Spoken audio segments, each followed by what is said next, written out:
Welcome to the very first episode of Beaty Weekly. This is the show we're going to be taking you a little bit closer to the specimens housed here at the museum, the research going on behind the scenes, and anything else we think is cool. So we'll be starting off this week by highlighting one organism from each of the museum's 6 collections. For this first video, we're talking about tetrapods, which translates as four-footed in reference to the ancestor of this group, but doesn't necessarily mean that everything which has evolved since then has 4 feet.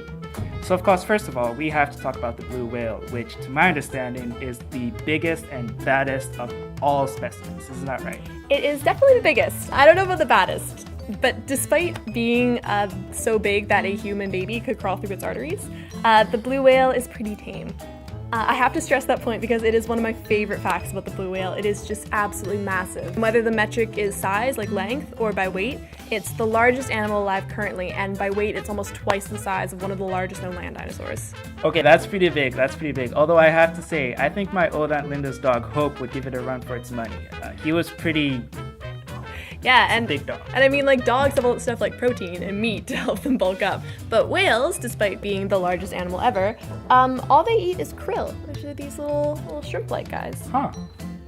Krill. I don't know. It kind of sounds like something from Star Trek. Are you implying that whales eat aliens? Like, why aren't we tweeting about this? Honestly, like, you don't even have to go to aliens. The stuff on this planet is weird enough. The museum has a lot of really cool whale specimen, and whales are actually pretty closely related to humans. Okay. But one of the really big differences between us is how we eat our food. And as we already established, whales really have no use for sharp teeth. So what they have instead is called baleen, and it hangs down from their mouth in these hard slats with the keratin fibers coming off of them, made up of the same stuff as fingernails and hair. See that? And if you've ever seen Finding Nemo, you've got a pretty good idea of how baleen whales eat. I have seen Finding Nemo. Oh yeah. Okay. Remember the part where Marlin and Dory get lost, and they see the whale, and Dory sees it, and she's like, "We need to find his son." Oh yeah. You think that's how whales talk? Unfortunately, I think that's one of the many scientific inaccuracies in that movie. Oh man, childhood ruined. Back to this.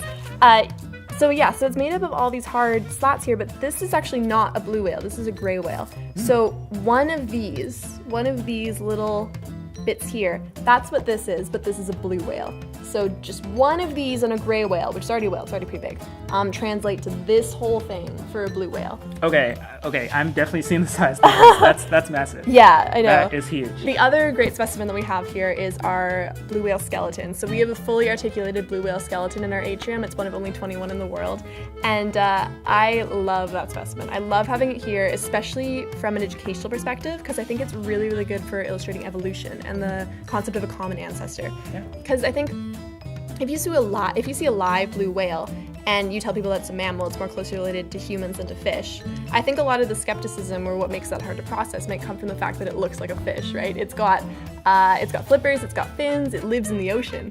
But a blue whale skeleton looks like a person. It's got the spine, it's got the ribs, it has the long fingers, it's got even little vestiges of our pelvic bones and our femurs. So I think it's really great to illustrate evolution looking at a blue whale skeleton rather than a blue. So okay, I have a few questions. All right. If whales are closer to humans, does that mean that they can also think and feel like humans? Like, does that mean that they get happy? Do they get sad? Do they get mad if their selfies don't get enough likes on Instagram? I think we want to know. I think the people want to know. Yeah, like, of course. Isn't that right? Of course. We want to know. Well, whales are in the same order as dolphins. They're both cetacea, and everybody's heard about how dolphins are like the smartest creatures ever. But there's actually is a lot of evidence to suggest that these creatures have really complex brains. Whether they're complex enough to develop and care about social media, I think that area of research may be lacking. All right. Well, I think we have someone here who's going to be able to help us with that. Chris Stinson, curatorial assistant and resident whale expert here at the museum. Thank you so much for joining us, Chris. No problem. That's great. All right, so I have a question. Do whales care about what other whales think about them? Well, I think probably to some degree, you can never actually tell. They probably do have their own set of emotions, and they definitely have, like, communication between groups. And, like, in the case of blue whales, they have the loudest sound ever. So you can hear their songs, so to speak, from up to 1,000 kilometers away. So they're obviously talking to each other. And so we've got our lovely blue whale skeleton hanging up in the atrium. Could you tell the story of how we got that at the museum? Yeah, sure. So I had the pleasure and privilege to be involved fairly early on in acquiring that. Dr. Andrew Treitz set up a team to go dig it up. So originally it washed up in northwestern Prince Edward Island in 1987 near Tignish. And then through some finagling with various museums and things, we got the rights to go dig it up. I was privileged enough with my fiance, who I'm now married to, so the smell of the whale didn't scare her away too much. Go there and dig it up in the spring of 2008. Yeah, nice.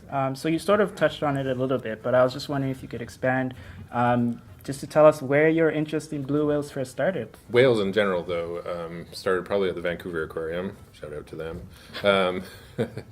When I was about 10 years old, in 1988, I came here for the first time out to BC to visit family, and got to see the killer whales and the dolphins and things that they had, and belugas that they had there, and it really mesmerized me. And I was fortunate enough to see Pacific white-sided dolphins from the ferry as well when we went over to Victoria. Yeah. So and got into an argument, a little precocious 10-year-old, with someone who was convinced they were killer whales, but they were Pacific white-sided dolphins. And that was actually some of the first times that they started showing up in the Strait of Georgia. So it was pretty rare. So I could understand why people wouldn't know about it, but I knew. Okay, so now that you've grown up past the age of 10 and you have acquired some more knowledge about blue whales, are there any common misconceptions about whales that you'd like to clear up right here?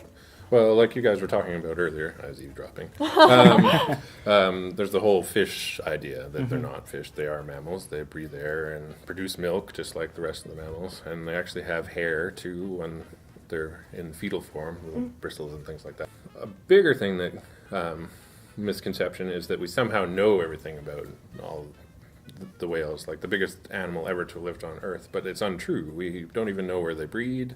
We know next to nothing about their life, and I think that's I like to communicate that, so to show people that there's still a sense of wonder out there. There's still a lot of things, even in this age of knowledge everywhere, that there's tons of things that we just don't know. Well, thank you so much, Chris, for joining us and blessing us with your knowledge. So besides Chris, who, as you guys watching at home already know, deserves an absolute shout out, we also have to acknowledge a few other people who have been involved with the blue whale specimen here at the museum. First of all, there's Dr. Andrew Treitz. He's a professor here at UBC. He's director of the Marine Mammal Research Unit, and he's also a research associate at the Vancouver Aquarium. Shout out to Vancouver Aquarium again. He was the leader, he was actually the head of the team which went to Prince Edward Island and recovered the blue whale and brought it back here to the museum. So thank you, Dr. Treitz. Yeah, he rocks. And then we also have to talk about the people who have quite possibly the coolest job title ever. Master Skeleton Articulators, Michael DeRoos and Mitchie Main. That's pretty cool. So they own a skeleton articulating business called Cetacea, and they're the ones that put together our gorgeous blue whale specimen. And we've got links to all these people and their work in the description if you'd like to follow up on that. And we've also got some supplementary info on blue whales in case you want to read more. Shout out to Cetacea. That's not an easy thing to say. But okay, that's our first video. Thank you guys for watching, and if you like hearing about blue whales and the behind the scenes stuff here at the museum, please be sure to subscribe and check back to hear about another specimen which we're going to be talking about. What are we talking about? We are going to have a new organism, new specimen, and of course more stories about science. I cannot wait.